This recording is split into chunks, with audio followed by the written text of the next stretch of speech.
एक बच्चा भी बताएगा कि पाकिस्तान अल्लाह ताला के फजल करम से एक न्यूक्लियर ताकत है और हिंदुस्तान हमारी तरफ मैली आंख से नहीं देख सकता। अल्लाह ताला के फजल करम से उनकी मैली आंख निकाल कर पांव तले रोनने की पाकिस्तान के पास ताकत है। लेकिन अगर कश्मीर को आज़ादी दिलानी है तो इस ताकत के साथ माशी ताकत को साथ बनाना होगा। वज़ीर आज़म का दौरा तुर्किया मुलतवी हो गया। शहबाज शरीफ ने आज रवाना होना था। तुर्क हुकूमत का वज़ीर आज़म शहबाज शरीफ को वेलकम करने से इनकार। कौन सी आजादी, कैसी आजादी? पैदल घूमने की आजादी, जानवरों की तरह रहने की आजादी, भूखे सोने की आजादी। मुल्क की जो माशी सूरत हाल है दिन ब दिन बिगड़ती जा रही है। महंगाई ने तमाम रिकॉर्ड्स तोड़ दिए हैं। एक तरफ मुल्क पर दिवालिया होने की तलवार लटक रही है और दूसरी जानिब IMF की जो कड़ी शराइत है मुश्किलात का तूफान लेकर आ रही है। मैं गुलाम ठीक हूँ, पेट भरा गुलाम बेहतर है तुमसे, पेट भरा गुलाम तुमसे बेहतर है। मौके पे ताज़ियत जरूरी नहीं थी। इस वक्त तुर्किया को सिर्फ इमदाद की जरूरत है, सर्च एंड रेस्क्यू ऑपरेशन की जरूरत है, उसके लिए माहिरीन की जरूरत है। भूखे पेट कोई आजादी नहीं होती। अगर रांझा भूखा होता तो हीर से मोहब्बत ना करता। और यह भी सोचने की बात है कि जो वजीर आजम जगह जगह जाकर पैसे मांगते हैं और IMF के कहने पर नाक से लकीरें निकालते हैं। गैटस नहीं है, फिर चूड़ियां पहन लेना, फिर चूड़ियां पहनने कानों बंदा लगा मेकअप करे, आदमी हो गए आगे आए हैं, हिजड़ा बने। जय हिंद दोस्तों, very most welcome to intelligent fact YouTube channel. दोस्तों, कुछ दिनों पहले आपने पाकिस्तान के प्रधानमंत्री शहनवाज शरीफ का एक स्टेटमेंट सुना होगा जिसमें वह भारत के सामने सरेंडर करते हुए कह रहे थे कि वह भारत के साथ अच्छे रिलेशन बनाना चाहते हैं और पाकिस्तान ने अब तक जो लड़ाई लड़ी है उससे ये सबक सीख लिया है। लेकिन अब पाकिस्तान के PM शहनवाज शरीफ यूटर्न मार के एक जन रैली में भारत को चेतावनी दे रहे हैं कि जिसमें उनका कहना है कि पाकिस्तान एक परमाणु संपन्न देश है, भारत पाकिस्तान की तरफ आंख उठाकर नहीं देख सकता। एक तरफ पाकिस्तान में आटा चावल सब्जी से लेकर तेल तक खरीदने के पैसे नहीं बचे, वहां पर पाकिस्तान के प्रधानमंत्री भारत को परमाणु बम की धमकी दे रहे हैं। इसलिए पूरी दुनिया पाकिस्तान को इररिस्पॉन्सिबल न्यूक्लियर स्टेट कहती है और पाकिस्तान से पूरी दुनिया को खतरा है। तो चलिए दोस्तों, इस पर पाकिस्तानी मीडिया का रिएक्शन देखते हैं। गुर्बत से ज्यादा बुरा जबर कोई नहीं, इससे बड़ा जुल्म कोई नहीं।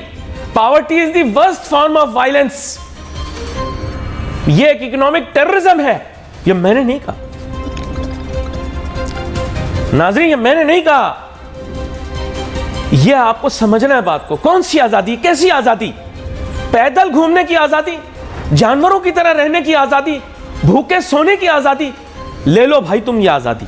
मैं गुलाम ठीक हूं, पेट भरा गुलाम बेहतर है तुमसे, पेट भरा गुलाम तुमसे बेहतर है। क्या तुम बात कर रहे हो? कौन सी आजादी? बेरोजगारी, बेरोजगार घूमने की आजादी, आवारगी की आजादी, किस चीज की आजादी? मुझे बताओ, किस चीज के, कहां से आजाद हो तुम? किस गुलामी को नामंजूर कह रहे हो? मैं जानना चाहता हूं। अरे जब मैं देखता हूं दुकानों के बाहर लोगों ने बच्चों को गोद में उठाया होता है, बच्चा खिलौने का मुतालबा करता है, बाप के पास पैसे नहीं होते खिलौना लेकर देने के लिए, तो सच पूछो वो आजाद नहीं है, वो बड़ी बुरे तरीके से गुलाम है। जब पाकिस्तानियों को दुनिया भर के अंदर एयरपोर्टों पर रोक लिया जाता है, मुझे एयरपोर्ट पर रोक लिया जाता है, मेरे हरे पासपोर्ट को देखकर मुझे दूसरी कतार में खड़ा किया जाता है। अरे ये आजादी नहीं है, ये गुलामी है, ये गुलामी है तुम्हारी। इससे तो भय है कि हम अमेरिका की 51वीं सल्तनत रियासत बन जाए, 51st स्टेट बने। क्या तुम सब लोग ख्वाब नहीं देखते कि तुम्हें वीजा मिले तो तुम भाग जाओ, कि अपनी औलाद को वहां पर नहीं भिजवाना चाहते तालीम के लिए? अरे जाओ मुनाफिको, तुम लोगों से क्या बात करनी। झूठे लोग, किसी मुल्क का वीजा लगता है भाग जाते हैं, वहां से जाकर लिखते हैं पाकिस्तान से जिंदाबाद। किस लिए जाते हो? माशी बेहतरी के लिए जाते हो, आजादी के लिए जाते हो, आजादी के लिए जाते हो। वहां पर तो तुम्हें 2 टके की तुम्हारी इज्जत नहीं है, है तुम्हारी इज्जत? दूसरे ममालिक में जाते हो, तुम्हारी कोई इज्जत है? ऐसे देखते हैं पाकिस्तानियों को। ये जो तुम्हारे कहते हो ना उम्मा उम्मा कर प्यारे, उम्मा उम्मा उम्मा गुटड़ू गू, वहां जाओ ना, जाओ दुबई में तुम्हें देंगे शहरियत? पूछेंगे तुम्हें? नहीं, तुम इन अरब ममालिक के अंदर जाओ ना, 25-25 साल काम करके आओ, शहरियत नहीं देंगे तुम्हें ना।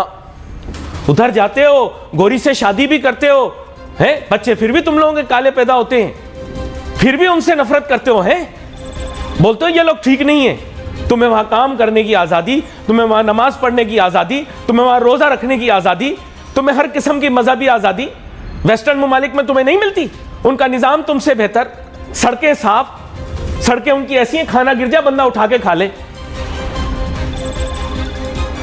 और तुम लोगों के यहां क्या है, हर सड़क गटर बना हुआ होता है, और फिर कहते हो कि ये ममालिक ठीक नहीं है, हम ठीक है, आप ठीक हो।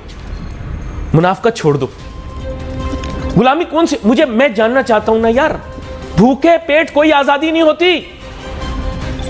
अगर रांझा भूखा होता तो हीर से मोहब्बत ना करता।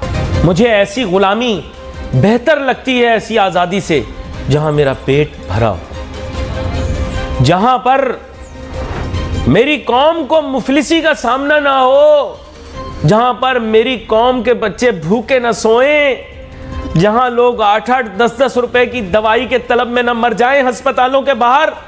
मुझे ऐसी आजादी नहीं चाहिए, नहीं चाहिए मुझे ऐसी आजादी जहां पे बेरोजगार नौजवान शहरों की खाक छानता फिर रहा हो, उसको नौकरी ना मिल रही हो, लोगों को तनख्वाहें ना मिल रही हो, लोग परेशानी और मुसीबतों का सामना कर रहे हो। मुझे ऐसी आज़ादी नहीं चाहिए। पाकिस्तान जो है उसके बारे में अमेरिका जो बार बार एक चीज़ की ये कहता है कि पाकिस्तान अमेरिका की जो पार्टनरशिप है या अमेरिका पाकिस्तान को एज ए स्टॉलवर्ट पार्टनर समझता है इन फाइट अगेंस्ट टेररिज्म। जबकि यही बात जब वो इंडिया के बारे में करते हैं तो वो ये कहते हैं कि हम इंडिया को समझते हैं technology partner to counter China. ये दो डिफरेंस हैं when it comes to the American understanding of Pakistan और American relations with Pakistan and American relations with India. भाई ये क्या वजह है कि अमेरिका जो है वो हमें ये कहता है कि ये आप हमारे जो है वो दहशतगर्दी को डील करना और हमारा कोई काम नहीं है, हमें दुनिया दहशतगर्दी के लेंस से देखेगी। स्टॉलवर्ट पार्टनर, कभी कोई और पार्टनर, कभी कोई और लफ्ज़ निकाल लेंगे, क्रिटिकल पार्टनर निकाल लेंगे, लॉन्ग स्टैंडिंग फलाना पार्टनर। ये पाकिस्तान की लीडरशिप को भी तो सोचना चाहिए ना कि यार दहशतगर्दी के अलावा भी अपना रेफरेंस बनाएं। ये दहशतगर्दी को काउंटर करना, ये नेड प्राइस की जो स्टेटमेंट है, ठीक है जी। अब जारी बात है ये जो पेशावर में वाक़या हुआ उसके लिए अमेरिकन कहते हैं हम आपकी मदद करेंगे, सो एंड सो। बिल्कुल ठीक है, पाकिस्तान को मदद चाहिए भी, लेकिन क्वेश्चन ये है कि हमने क्या इसी एंगल से देखे जाना है? और इंडिया कहता है जी कि अमेरिका और इंडिया जो है वो उनके जो लोग हैं वो आजकल काम कर रहे हैं कि हमें defence technology, advance telecom and semiconductor industry में कैसे काम करना है। और इस चीज़ में अगर आप ये देखें कि ये जितनी भी हाई टेक फील्ड्स हैं इसमें बाइडेन एडमिनिस्ट्रेशन ने गो अहेड दिया हुआ है कि आपने जो जितनी भी हाई टेक फील्ड्स हैं और जहाँ जहाँ पे चाइना की जो डोमिनेंस है कटिंग एज टेक्नोलॉजी में, उसमें आप इंडिया को एक प्रेफरेंशियल ट्रीटमेंट दिया जाए। This is what the Americans are saying.